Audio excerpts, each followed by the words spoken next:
ከኦክቶበር 7 2023 ጀምሮ እስከ ዛሬ ከ54000 በላይ ፍልስጤማውያን ተገለዋል። እስራኤላውያን ነን ብለው ከተለያዩ የዓለም ሀገራት የተወጣጡ የእንግሊዝ ሴረኞች በዛ ስፍራ ከመጡበት ከ1947 ጀምሮ ደግሞ ከ153000 በላይ ፍልስጤማውያን በእስራኤል ጦር ተገለዋል።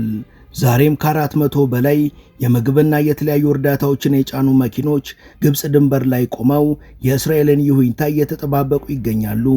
በትላንትናው ዕለት ጥቂት መኪኖች ጋዛ ገብተው የተወሰኑ እርዳታዎችን አከፋፍለዋል። በወቅቱ በተፈጠረው ግርግርም የተወሰኑ ፍልስጤማውያን ለህልፈተ ሕይወት ተዳርገዋል።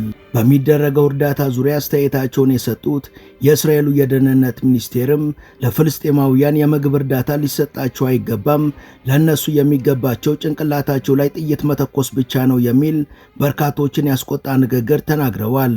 ሆላንድ፣ እንግሊዝ፣ አውስትራሊያ፣ ካናዳ፣ ኒውዚላንድ እና ጃፓንን ጨምሮ 22 የዓለማችን ሀገራትም የእስራኤል መንግስት ላይ ከባድ መግለጫን በጋራ አውጥተዋል። በሌላ በኩል የትራምፕ መንግስትና ሐማስ የተኩስ አቁም ስምምነት ላይ ደርሰዋል። የታገቱንም ለመልቀቅ ተስማምተዋል። የኔታንያሁ መንግስት ግን ስምምነቱን በፍጹም አልቀበልም ብሎ አሻፈረኝ ብሏል።